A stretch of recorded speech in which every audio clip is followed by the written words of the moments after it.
Welcome to my dream. నేను మీ journalist అలీంని. ఏదైతే వ్యూహం సినిమాకు సంబంధించి దర్శకుడు రామ్ గోపాల్ వర్మను ఉద్దేశించి ఒక డిబేట్లో పులికలపూడి శ్రీనివాస్ అనే వ్యక్తి మాట్లాడిన మాటలు ప్రస్తుతం రాష్ట్ర వ్యాప్తంగా కూడాను చర్చకు దారితీశాయి. ఏకంగా ప్రైవేటు ఛానల్స్లో కానీ టీవీల్లో కానీ కూర్చొని ఒక వ్యక్తి తలకాయ తీస్తే డబ్బులు ఇస్తానని ఆఫ్ఘనిస్తాను, పాకిస్తాను, తర్వాత కొన్ని దేశాల్లో ఉన్మాద చర్యలుగా భావించే ప్రాంతాల్లో జరిగే ఏదైతే మాటలు ఉన్నాయో అవి ఇప్పుడు తెలుగు రాష్ట్రాల్లో కూడా వినబడతాం అనేది నిజంగా. విషయాల మీద మనతో మాట్లాడతాకి వైసీపీ అధికార ప్రతినిధి కృష్ణవేణి గారు ఉన్నారు. మేడం చెప్పండి, మొత్తం మీద కూడాను రామ్ గోపాల్ వర్మను ఏదైతే వ్యూహం సినిమాకు సంబంధించి చంద్రబాబు లోకేష్లను తప్పుగా చూపించారని ఒక డ్రామాని ఒక ఛానల్ క్రియేట్ చేశారు. అందులో ఎవరైతే శ్రీనివాస్ గారు ఉన్నారో ఆయన ఏకంగా దర్శకుడు రామ్ గోపాల్ వర్మ తలగా తీస్తే ₹1 కోటి ఇస్తానని కూడా చెప్పాడు. అసలు ఏంటి దారుణం, రాష్ట్రంలో ఏం జరుగుతుంది? ఒకటే చెప్పాలండి, ఇవాళ తెలుగుదేశం పార్టీ రామ్ గోపాల్ వర్మ అనే వ్యక్తికి భయపడుతుంది అనేది వాస్తవం. అవునా?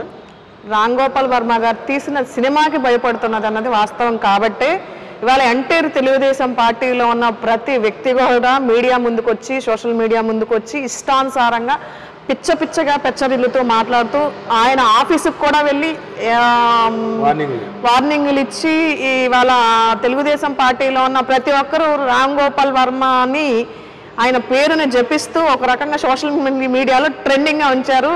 ఎక్కడైనా కానీ రామ్ గోపాల్ వర్మ గారు ఇప్పుడు ప్రజెంట్ దీన్ని ఆయన పాజిటివ్గానే తీసుకుంటాడు అనుకోవచ్చు. ఈ విషయం ఎలా ఉంటే కొలకపూడి శ్రీనివాసరావు గారు ఏదైతే మీడియా ముందు కూర్చొని ఆర్జీవి తల తీసుకొస్తే ₹1 కోటి ఇస్తా అంటున్నారో అదే కొలకపూడి శ్రీనివాసరావు గారికి స్ట్రైట్ క్వశ్చన్. గతంలో ఒక 2 సంవత్సరాల క్రితం మీరు నా అకౌంట్లో ఎంత డబ్బులు ఉన్నాయి, ఎవరెవరి అకౌంట్ నుంచి నా అకౌంట్ ట్రాన్స్ఫర్ అయినాయి అని చెప్పేసి మీరు ట్రాన్స్పరెన్సీగా డీటెయిల్డ్గా మీరు సోషల్ మీడియాలో అప్లోడ్ చేశారు. నా దగ్గర అంత అమౌంట్ లేదు అని.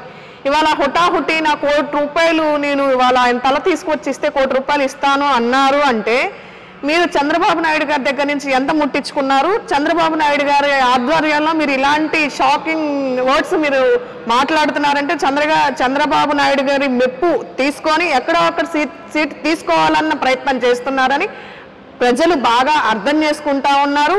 ఇంకొక విషయం వస్తే మీ అంతర్గతంలోకి వెళ్తే ఆర్జీవి గారు తీసే సినిమాలో ఏదన్నా నిజం ఇవాళ తెలుగుదేశం పార్టీకి వ్యతిరేకంగా ఎక్కడన్నా కనిపిస్తుందేమో, వీళ్ళు చేసిన తప్పిదాలు బయటకు వస్తాయన్న భయం అయితే స్పష్టంగా కనిపిస్తుంది కొలకపూడి శ్రీనివాసరావు గారు.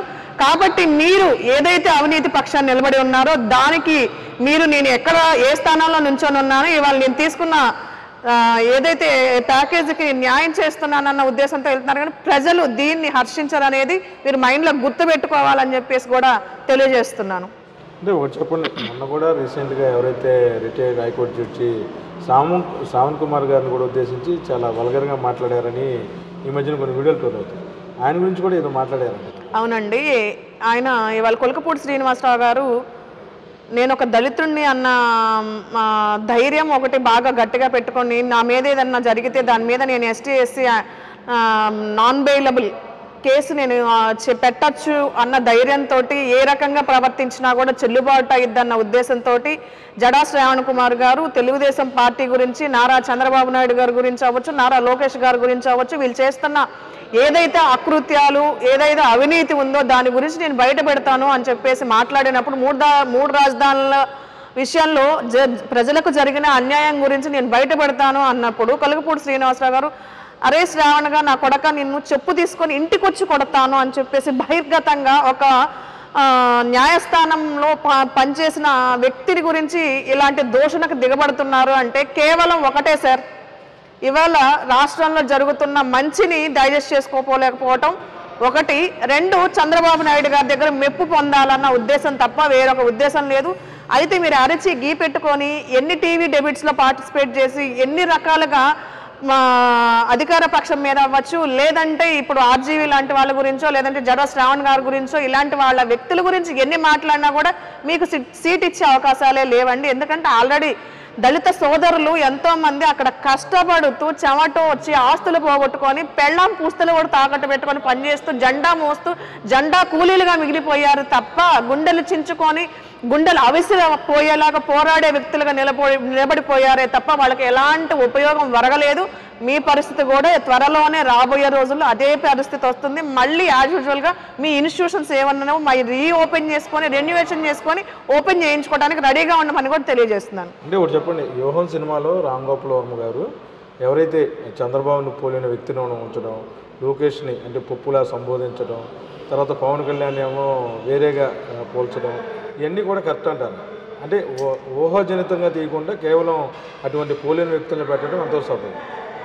ఏమండి, ఇప్పుడు సినిమా యాక్టర్స్ అవ్వచ్చు, లేదంటే రాజకీయ నాయకులు అవ్వచ్చు, వాళ్ళ జీవిత చరిత్రలు ఉంటే ఎంతో మంది జీవిత చరిత్రలు మనం చూస్తూ ఉన్నాము. డైరెక్ట్గా వాళ్ళ పేర్లు పెట్టి ఇప్పుడు సిల్క్ స్మిత అవ్వచ్చు, లేదంటే జయలలిత గారు అవ్వచ్చు, లేదంటే చాలా మంది జీవితాలు మనం ఎన్నో జీవితాలు ఇప్పుడు సాక్షాత్తు వాళ్ళ నాన్నగారి జీవితం గురించే తెలియాలని చెప్పి కథానాయకుడు అని చెప్పేసి, లేదంటే ఈ సినిమాలో ఏవో వాళ్ళ నాన్నగారి గురించి కూడా ఆయన స్టార్టింగ్ ఎన్టీ రామారావు గారు వాళ్ళ జీవితం స్టార్ట్ చేసిన దగ్గర నుంచి కూడా ఆయన చనిపోయే వరకు ఏమేమైతే జరిగిందో వాళ్ళకు పాజిటివ్గా వాళ్ళు చూపించుకున్నారు. జరిగిన విషయాల గురించి ఎక్కడ వాళ్ళ చంద్రబాబు నాయుడు గారు ఆయనకు చేసిన అన్యాయం కానీ, ఆయనకి పొడిచిన వెన్నుపోటు కానీ, లేదంటే ఆయన జీవితంలో జరిగిన ప్రతి విషయాన్ని చూపిస్తానని ఎక్కడా కూడా ట్రాన్స్పరెన్సీ లేకుండా వాళ్ళకు కావాల్సిన విధంగా కల్పించుకొని వాళ్ళు ఒక రకంగా రచయించుకొని ఆ విధంగానే సినిమాని తీశారు తప్ప ఎక్కడా కూడా ఆయన నిజ జీవితంలో జరిగిన సంఘటనలు బయటికి తీసుకురాలేదు. అలాగే ఒక దర్శకుడుగా ఆయన ఒక కథను రాసుకున్నప్పుడు ఆయనకు ఆలోచన విధానాలకు అనుకూలంగా ఉండేటట్టు క్యారెక్టర్స్ని తీసుకోవచ్చు, పేర్లు పెట్టుకోవచ్చు, పేర్లు మార్చి పెట్టుకోవచ్చు. అది సినిమా తీసే ఆ స్వేచ్ఛ ఆయనకున్నప్పుడు, ఆయన ఇష్టానుసారంగా ఆయన తీసుకున్నప్పుడు ఇష్టమైతే నువ్వు సినిమా అదే ఒక సినిమా కింద నువ్వు తీసుకోవట్లేదు, అది జనరంజితకంగా లేదంటే హాస్యాస్పదంగా ఉంటుంది అని చెప్పి అది ఒక సినిమా కింద నువ్వు తీసుకోకుండా సినిమాను కూడా ప్రత్యర్థిగా భావించే పరిస్థితిలో, అంత దిక్కుమాలే పరిస్థితిలో తెలుగుదేశం పార్టీ ఉందనేది వాస్తవం. వెనకేసుకొచ్చేది ఏంటంటే సినిమా ఇప్పుడు పవన్ కళ్యాణ్ గారి గురించి అవ్వచ్చు, లేదంటే ఎవరు ఏ సినిమా తీసినా కానీ మనం ఏమనుకుంటాం, సినిమా హాల్లో ఉన్నంత వరకు మనం దాన్ని ఎంజాయ్ చేస్తూ ఉంటాం, సినిమా చూస్తాం, సినిమా చూసి బయటకు వచ్చిన తర్వాత సినిమాది మన పని మందే. అట్లాగే సినిమా అంటే మనం ఏదైనా ఒక కొద్దిసేపు వినోదం పరిచే విధంగా వినోదం కింద మనం భావించి చూడాలి తప్ప దాన్ని ప్రత్యర్థిగా భావిస్తే దాన్నే మన జీవితం అనుకుంటే దాన్ని ఎవడు ఏం చేయలేడు. దానికి అని ఒకటి చెప్పండి, ఏదైతే గతంలో పవన్ కళ్యాణ్ గారు సినిమా తీశారో దాంట్లో గౌరవ మంత్రి గారు రాంబాబు గారిని ఉద్దేశించి ఒక ఆర్టిస్టుతో కామెడీగా చేశారు. దాని మీద రాంబాబు గారు కూడాను ఆగ్రహం వ్యక్తం చేశారు. మరి అందులో వేరేగా డమ్మీలు పెడితే అంత క్రియేట్ చేశారు, ఈయన డైరెక్ట్గా మొఖాలు పెడితే తప్పేంటి? నేను అదే చెప్తున్నానండి, వినోదాన్ని వినోదంలాగే చూడాలి తప్పి ప్రత్యర్థిలాగా చూడాల్సిన అంత అవసరం లేదు. ఎందుకు తెలుగుదేశం పార్టీని ఒక సినిమాని కూడా వినోదంలా కాకుండా ఈ రోజున వీళ్ళ నిజ జీవితంలో ఏదో జరిగిపోతుంది, రేపు రాజకీయ ఎలక్షన్ మీద ఇదేదో ప్రెషర్ చూపిస్తుంది, దీని మీద ఉన్న ఇంపాక్ట్ ఎలక్షన్ మీద పడుతుంది అన్న ఆలోచనలోకి ఎందుకు దిగజారిపోతున్నారు అంటే ఒకటే సార్, ఇవాళ చంద్రబాబు నాయుడు గారు అరువులు చాపి అధికారం కోసం అరచేతులు చాపి ప్రతి ఒక్కళ్ళ దగ్గరికి వెళ్ళి అడుక్కునే పరిస్థితిలో ఉన్నారు. కాబట్టి ఈ రోజున ఒక సినిమాను కూడా వినోదంలాగా కాకుండా ప్రత్యర్థిగా భావించి భయపడుతున్నారు. వాళ్ళ అవినీతి భాగవతాలన్నీ ఆల్రెడీ జనాల్లోకి వెళ్ళిపోయి ఉన్నాయి. కాబట్టి ఇది కూడా ఒక రకంగా ఆ ఇంపాక్ట్ ఎలక్షన్ మీద పడి మేము మళ్ళీ గెలవమేమో అన్న అభద్రతా భావంతో ఇలాంటి చర్యలకి పాల్పడుతున్నారు. మొత్తానికి వైసీపీ వాళ్ళందరూ కూడా యోహన్ సినిమా రిలీజ్ ఎప్పుడు వద్దాం చూస్తున్నారు, టీడీపీ వాళ్ళు అది ఆపే పనులు అంటున్నారు. తప్పే ఉంది సార్, అభిమాన హీరో సినిమా గురించి అభిమానులు ఎదురు చూస్తూనే ఉంటారు. అలాగే అభిమాన నాయకుడి గురించి తెలుసుకోవాల్సిన విషయాలు ప్రతి ఒక సినిమా చూస్తే ఒక బుక్ చదివినట్టు అని చెప్పేసి అనుభవజ్ఞులు చాలా మంది చెప్తారు.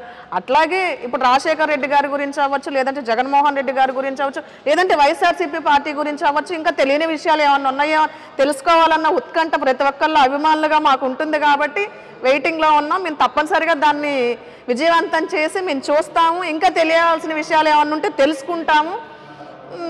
వినోదంలాగా మేము ఫీల్ అవుతాం తప్పితే దాని గురించి ఏదో ప్రతిపక్షాల మీద ఈ ప్రభావం చూపించి వాళ్ళని రాజుల కాలంలో లాగా యుద్ధాలు కత్తులు తీసుకొని అయితే మీరు దిగవండి. ఎందుకంటే ప్రజల పక్షంగా ప్రజా అభిష్టం మేరకు ప్రజలకు సరిపోవాల్సిన సంక్షేమ పరిపాలన జగన్మోహన్ రెడ్డి గారు చేశారు. కాబట్టి మేము ధైర్యంగా ఉన్నాము. ఇప్పుడు ఉన్న పీకే సరిపోక ఇంకో కొత్త పీకేని తీసుకొచ్చి కొత్త వ్యూహాలతో ముందుకెళ్లాలనుకుంటున్న తెలుగుదేశం పార్టీకి ఎంటైర్గా ఉన్న ప్రతి ఒక్కరికి కూడా తెలియజేసేది ఏంటంటే జనపక్షంగా, జనాల పక్షంగా, ప్రజల అభీష్టం మేరకు, ప్రజా సంక్షేమంతో జగన్మోహన్ రెడ్డి గారు గుండెల మీద చెయ్యి వేసుకొని 175కి 175 నియోజకవర్గాల్లో నేనే కొట్టుకొని వస్తాను, నేనే గెలుస్తాను, రాబోయే కాలంలో నేనే ముఖ్యమంత్రిని, మీకు సంక్షేమం జరిగితేనే నాకు ఓటు వేయండి, నవరత్నాలన్నీ కూడా నేను ఏదైతే మేనిఫెస్టో చెప్పానో ఆ మేనిఫెస్టో మీ ముందు ఉంది, ఆ సంక్షేమ పథకాలు నేను ఉంచాను మీ ముందు అని చెప్పేసి చెప్పిన మాట తప్పకుండా మడమ తిప్పకుండా ప్రతి ఇంటికి సంక్షేమం చేర్చిన వ్యక్తి జగన్మోహన్ రెడ్డి గారు. అదేవిధంగా గత కాలంలో ఏదైతే ఈ చంద్రబాబు నాయుడు గారు ఉన్నారో ఆయన చెప్పిన మేనిఫెస్టో కానీ ఆయన ఇస్తానన్న సంక్షేమ పథకాలు కానీ ఏమాత్రం నెరవేర్చగలిగారో లేదంటే ఎంత మాత్రం నెరవేరుస్తారు అని చెప్పేసి మీరు జనాలు ఆలోచించుకుంటున్నారు. జగన్మోహన్ రెడ్డి గారు చేసిన సంక్షేమాన్ని అలాగే నారా చంద్రబాబు నాయుడు గారు ఇచ్చిన మేనిఫెస్టోని బేరేజ్ వేసుకొని ప్రజలు కూడా ఒకసారి బుద్ధి చెప్పారు, రాబోయే రోజుల్లో బుద్ధి చెప్తారని చెప్పేసి కూడా తెలియజేస్తున్నాను. వీరు ఇచ్చే సంక్షేమ పథకాల్లో కానీ వీళ్ళు చేసే ప్రచారాలను కానీ నమ్మే పరిస్థితుల్లో ప్రజలు లేరు అని చెప్పేది వాస్తవం. కానీ అది పెద్ద కామెడీగా ఉంది. ఇది కొలికిపూడి శ్రీను ఆ డిబేట్లో కూర్చునేది ఆగండి లేగలిగేస్తానని చెప్పడం. అవును సార్, ఇప్పుడు జనాలకి కొంచెం వినోదం తక్కువైంది, కొంచెం ఈ ఎలక్షన్ హడావుల్లో ఆంధ్రప్రదేశ్ మొత్తం వేడెక్కిపోయి ఉంది కాబట్టి ఏదో కామెడీ స్టార్ని తీసుకొచ్చి ఏదో ఒక రకంగా స్క్రిప్ట్ ఇచ్చి మాట్లాడించాలి కాబట్టి ఇచ్చారు. ఆపుతున్నాడు ఈయన కోటి అన్నాడు. ఒకటి సార్, ఇప్పుడు ఆర్జీవి గారు కూడా కనీసం ఈ మాట్లాడిన వ్యక్తుల పేర్లు కూడా తెలుసుకోవాల్సినంత అవసరం కూడా లేదు. ఎందుకంటే ఇవాళ అలాంటి స్థాయిలో ఉన్న వ్యక్తి, కాంట్రవర్షియల్గా ఉండే వ్యక్తుల గురించి నేను మాట్లాడి ఆ స్థాయికి ఎదగాలనుకుంటున్నారేమో. ఇంకొక విషయం కూడా, ₹1 ఇస్తాను అంటే ఇదొక రకమైన కాంట్రవర్సీ అయ్యి పబ్లిసిటీ అవుతుందేమో అన్న ఉద్దేశంతో కూడా కొలకపూడి శ్రీనివాసరావు గారు చేసి ఉండొచ్చేమో అని నా ఆలోచన. పక్కా కామెడీ, 100% కామెడీ.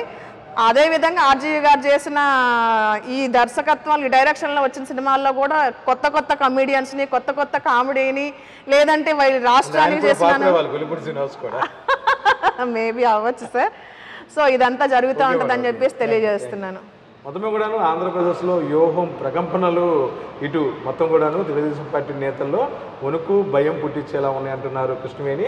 అంతేకాకుండా ఏదైతే కొలికిపూడి శ్రీనివాస్ గారు వ్యాఖ్యానించిన వ్యాఖ్యల పట్ల కూడాను వైసీపీ పార్టీ తరఫున ఆమె తీవ్ర అభ్యంతరం వ్యక్తం చేస్తున్నారు. ఖచ్చితంగా ఇటువంటి వ్యాఖ్యలు వెనక్కి తీసుకోవాలి, కేవలం పబ్లిసిటీ స్టంట్లో భాగంగానే ఇటువంటి వ్యాఖ్యలు ఆయన చేస్తుంటారని కూడాను కృష్ణవేణి చెప్తున్నారు.